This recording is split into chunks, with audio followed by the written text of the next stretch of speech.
성경 공독 창세기 11장 10절에서 30절까지입니다. 구약 12쪽 정도 있습니다.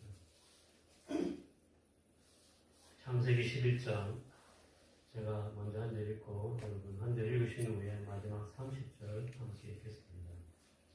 셈의 족보는 이러하니라. 셈은 100세 곧 홍수 2년에 아르박삿을 낳았고 아르박삿을 낳은 후에 500년을 지내며 자녀를 낳았으며 아르박삿은 35세에 셀라를 낳았고 셀라를 낳은 후에 303년을 지내며 자녀를 낳았으며 셀라는 30세 에벨을 낳았고 에벨을 낳은 후에 403년을 지내며 자녀를 낳았으며 에벨은 34세에 벨렉을 낳았고 벨렉을 낳은 후에 403년을 지내며 자녀를 낳았으며 벨렉은 30세에 르우를 낳았고 루를 낳은 후에 209년을 지내며 자녀를 낳았으며 르우는 32세에 스룹을 낳았고 스룹을 낳은 후에 210년을 지내며 자녀를 낳았으며 스룹은 30세에 나홀을 낳았고 나홀을 낳은 후에 200년을 지내며 자녀를 낳았으며 나홀은 29세에 데라를 낳았고 데라를 낳은 후에 119년을 지내며 자녀를 낳았으며 데라는 70세 아브람과 나홀과 하란을 낳았더라. 데라의 조건은 이러하니라. 데라는 아브라함과 나홀과 하란을 낳고 하란은 롯을 낳았으며 하란은 그 아비 데라보다 먼저 고향 갈디아인의 울에서 죽었더라. 아브라함과 나홀이 장가 들었으니 아브라함의 아내의 이름은 사레며 나홀의 아내의 이름은 밀가니 하란의 딸이요 하란은 밀가의 아버지며 또 이스라엘의 아버지더라. 함께 읽겠습니다. 사례는 임신하지 못함으로 자식이 없었더라. 아멘. 차가운 날씨가 연일 이어지고 있습니다. 영육간에 강건하시길 축원드립니다. 저희가 이제 계속해서 창세기 말씀을 통해서 하나님의 말씀을 듣고 있습니다. 이 창세기는 창세기만의 특징들이 있는데 오늘 말씀을 드리려고 하는 특징은 족보와 관련된 특징입니다. 창세기는 일반적으로 아브라함의 등장을 기점으로 크게 두 부분으로 나눕니다. 첫 대단락은 1장부터 11장까지입니다. 이곳에서는 온 세상에 초점을 두고 있습니다. 세상의 시작과 또 온 인류의 초기 역사를 다루고 있습니다. 둘째 대단락인 12장부터 50장까지는 이스라엘에 초점을 두고 있습니다. 이스라엘 민족의 시조인 아브라함과 그의 후손들을 통한 하나님의 구원 역사를 서술하고 있습니다. 그런데 이러한 큰 구분 안에 창세기는 톨레도트라는 특별한 표현을 사용해서 다시 여러 단락으로 나뉩니다. 여기서 톨레도트라는 말은 족보 이야기를 말합니다. 누가 누구를 낳고 또 누구를 또 낳고 하는 그런 족보 이야기입니다. 톨레도트는 창세기에 모두 13번 나오는데 그중 10번은 이것은 누구누구의 톨레도트다라는 문장으로 시작하여 족보를 나열하거나 또 한 인물 중심의 실제 이야기를 서술하는 그런 형식입니다. 톨레도트 단락은 각각 분리된 내용이 아니라 한 인물과 그 후손을 따라서 이야기가 지속되는 흐름을 가지고 있습니다. 그리고 톨레도트는 앞뒤 이야기 단원을 연결하는 연결고리 역할도 하고 있습니다. 오늘 본문인 창세기 11장 10절에서 30절도 이런 톨레도트에 속합니다. 셈의 족보로부터 아브라함까지의 계보를 언급하는 곳입니다. 간혹 이런 족보 이야기를 읽다 보면 지루하기도 하고 또 은혜가 안 될 때가 종종 있습니다. 하지만 성경은 예수님께서 율법의 1.1획도 가르기 여기지 않으셨던 것처럼 그 속에 중요한 의미가 있다고 믿습니다. 이 아침에 성경의 톨레도트를 통해서 주님께서 우리에게 주시는 메시지를 묵상하며 은혜 받는 시간 되길 주님의 이름으로 축원드립니다. 먼저 첫 번째 족보 이야기의 특징은 창세기 5장 1절에서 32절에 언급된 톨레도트와 오늘 본문의 톨레도트가 서로 다르다는 것입니다. 창세기 5장에서는 홍수 이전 아담부터 노아까지 10대를 기록하고 있습니다. 그런데 그 기록을 보면 이렇습니다. 이것은 아담의 계보를 적은 책이니라로 시작하면서 아담은 130세에 셋을 낳고 930세를 살고 죽었더라 라고 기록하고 있습니다.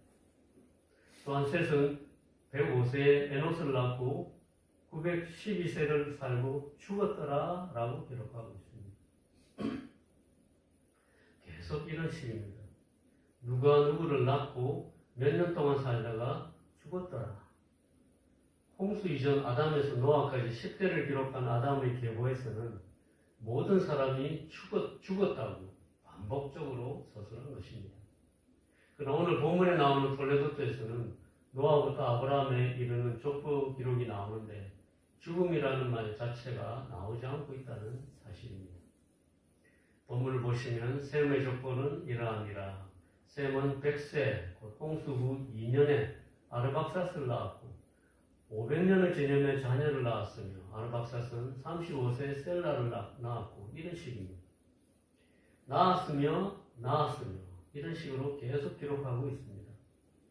노아 이전에는 누구를 낳고 죽었다고 기록한 반면에 노아부터 아브라함에 이르는 족보 기록에는 죽음이라는 말 자체가 나오지 않고 있는 것입니다. 이것은 창세기를 쓴 저자가 이제 죽음이 아닌 생명의 길이 시작되었음을 의도적으로 알리는 것임을 알 수 있습니다. 이것이 오늘 본문 톨레도트의 첫 번째 특징입니다. 두 번째 특징은 노아의 아들 중 셈의 족보 이야기에서 찾을 수 있습니다.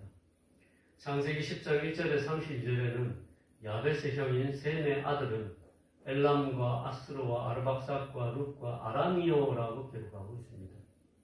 그 중에 아르박삭은 셀라를 낳고 셀라는 에벨을 낳고 에벨은 두 아들을 낳았는데 벨렉과 욕단이었다고 기록하고 있습니다. 창세기 10장에서 이런 기록을 하다가 창세기 11장 오늘 본문에 들어오면 셈의 자손인 아르박삭의 자손 중 욕단의 자손에 이어 벨렉의 자손을 언급합니다. 그리고 이런 계보는 흐르고 흘러서 다윗을 거쳐서 약속된 여자의 후손인 예수님에게까지 이어집니다. 여기서 우리가 주목해야 하는 것은 생명의 길이 노아부터 열렸지만 예수님까지 이어진 생명의 길은 육체적 생명의 길을 포함하여 그 이상의 생명인 영적인 생명의 길로 이어졌다는 사실입니다. 육체적 생명의 길을 이어 내려오면서 계보가 이리 갈리고 또 저리 갈리는 일이 있었지만 예수님까지 이어진 계보만이 영원한 생명의 길로 이어진 계보였음을 알 수 있습니다. 누가 누구를 낳지만 한 명을 낳고 이어진 것이 아니라 마치 수많은 가지가 있는 나무처럼 육체적 생명의 길은 이리 갈리고 저리 갈렸지만 그 중에서 딱 하나의 계보만 예수님으로 이어졌다는 사실입니다. 그래서 본문의 톨레도트는 그저 누가 누구를 낳은 계보 이야기가 아니라 예수 그리스도의 계보로 이어지는 그 복잡하고 오묘한 계보를 보여주는 족보 이야기라는 것입니다. 그래서 갈라디아서 3장 29절에서 사도 바울은 예수 그리스도로 귀속되는 계보를 이렇게 표현했습니다. 너희가 그리스도의 것이면 곧 아브라함의 자손이요 약속대로 유업을 이을 자니라. 즉 오늘 본문의 톨레도트는 예수로 말미암아 아브라함의 자손이 된 영적인 사람들의 계보를 보여준다는 사실입니다. 나와 전혀 상관없는 이스라엘 민족의 족보 이야기가 아니라 우리의 영적 계보를 언급한 이야기였던 것입니다. 예수님의 피로 거듭난 사람들이 이처럼 특별한 계보를 잇는 사람들이라고 성경은 말하고 있습니다. 그래서 우리 그리스도인은 예수님 때문에 아브라함의 계보에 들게 되었고 아브라함에게 주셨던 약속을 유업으로 받게 된 것입니다. 그렇다면 우리가 여기서 아브라함에게 주신 약속은 어떤 약속이었는지 한번 살펴볼 필요가 있습니다. 창세기 12장 1절에서 3절까지 말씀을 통해서 간략하게 한번 살펴보겠습니다. 첫 번째 약속은 땅의 약속입니다.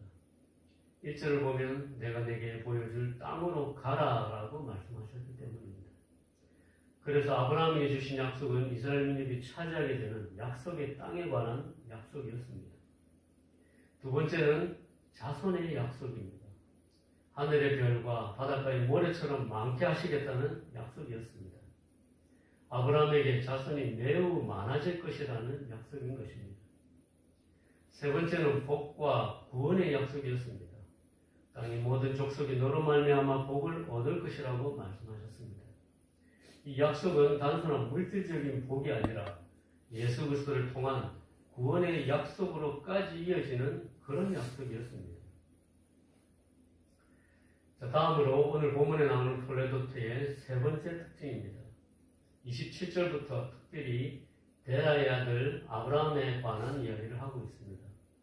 데라는 갈디아 우르에서 세 아들 아브라함과 나홀과 하란을 낳았는데 장자로 보이는 하란은 롯과 밀가와 이스가를 낳았고 아버지 데라보다 먼저 그곳에서 죽었다고 기록하고 있습니다. 그리고 나홀은 조카 밀가와 결혼했고 아브라함은 이복 누이인 사레와 결혼하였습니다.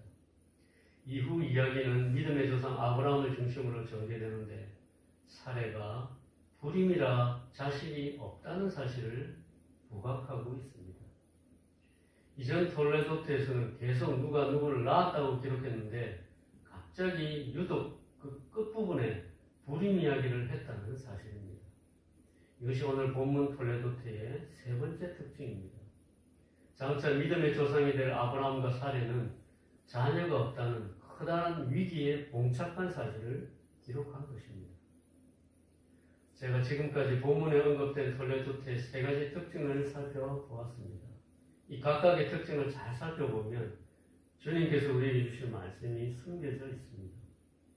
첫 번째 특징은 홍수 이전 아담에서 노아까지의 계보에서는 모든 사람이 죽었다고 서술했는데 노아부터 아브라함까지의 족보 기록에서는 죽음이라는 말 자체가 나오지 않는다는 특징이 있습니다. 이것은 이 톨레도트가 생명의 길이 열렸다는 것을 알려주는 톨레도트라는 것입니다. 두 번째 특징은 누가 누구를 낳으며 복잡하게 계보가 이어졌지만 궁극적으로 예수 그리스도로 이어진 계보만이 육체적 생명을 넘어 영적인 생명으로 이어졌다는 사실입니다. 이렇게 예수 그리스도의 계보로 이어진 사람만이 진정한 아브라함의 자손이며 약속을 유업으로 이어받을 수 있다는 사실을 본문의 계보 이야기는 암묵적으로 우리에게 계시하고 있습니다. 이것은 본문의 톨레도트가 영적 구원의 길이 열렸다는 것을 기록한 것입니다. 세 번째 특징은 그 계보가 그냥 이어지지 않고 위험에 봉착했다는 사실입니다. 아브라함과 사레가 불임이어서 자식이 없었다는 이 기록은 바로 믿음의 길이 열렸다는 것을 말해주는 기록입니다. 우리는 오늘 아침 창세기에 나오는 톨레도트를 살펴보았습니다. 이 기록들은 우리가 지금 걸어가는 길을 보여주고 있습니다. 우리는 죽음으로 끝나는 길을 걷고 있지 않다는 것을 가르쳐주고 있습니다. 우리 그리스도인은 영원한 생명의 길로 가고 있습니다. 또한 우리는 예수님이 열어주신 구원의 길로 가고 있다는 것을 가르쳐주고 있습니다. 요한복음 14장 6절에 길이 되시고 진리가 되시고 생명이 되신 예수님이 열어주신 구원의 길로 우리가 가고 있음을 알려줍니다. 하지만 그 생명의 길, 구원의 길은 믿음이 필요함을 또한 가르쳐주고 있습니다. 베드로 사도도 베드로전서 2장 21절에서 우리가 가는 길이 험난한 믿음의 길임을 알려줍니다. 이를 위하여 너희가 부르심을 받았으니 그리스도도 너희를 위하여 고난을 받으사 너희에게 본을 끼쳐 그 자취를 따라오게 하려 하셨는데요. 우리가 걸어가는 길은 보이지 않는 믿음의 길입니다. 그래서 위기가 계속 찾아오는 길입니다.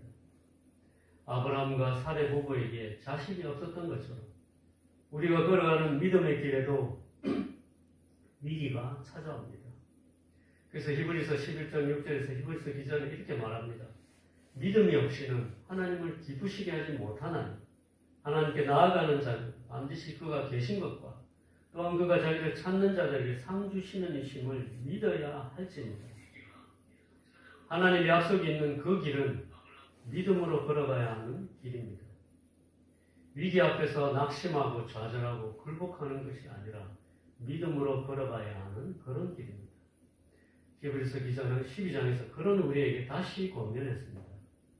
이러므로 우리에게 구름같이 둘러싼 허다한 증인들이 있으니 모든 무거운 것과 얽매이기 쉬운 죄를 벗어버리고 인내로서 우리 앞에 당한 경주를 하며 믿음의 주여 또 온전하게 하시는 인 예수를 바라보자.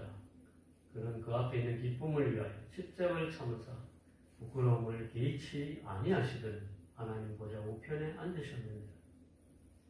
아브라함처럼 믿음의 길을 가는 우리에게 구름같이 둘러싼 허다한 증인들을 바라보라고 했고 믿음의 주여 또 온전하게 하시는 이인 예수를 바라보라고 하였습니다.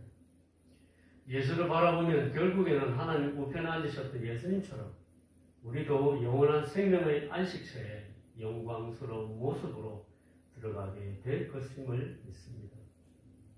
오늘 본문 말씀을 통해서 생명의 길이 열렸다는 족보 이야기와 구원의 길이 열렸다는 족보 이야기와 믿음의 길이 열렸다는 족보 이야기를 묵상해 보았습니다. 이러한 길을 가고 있는 우리는 우리를 둘러싼 허다한 증인들을 바라보고 믿음의 주여 또 온전하게 하시는 이 예수님을 바라보면서 이 길을 잘 걸어가시길 주님의 이름으로 축원드립니다. 함께 기도하시겠습니다. 하나님 아버지, 우리에게 생명의 길을 열어주시고 구원의 길을 열어주셔서 감사합니다. 보이지 않는 영원한 생명의 길과 구원의 길을 열어주신 예수 그리스도를 본받아서 오늘도 믿음의 길을 잘 갈 수 있도록 축복하여 주시옵소서. 약할 때 강함 되시는 주님을 의지합니다. 예수님의 귀하신 이름으로 기도드렸습니다.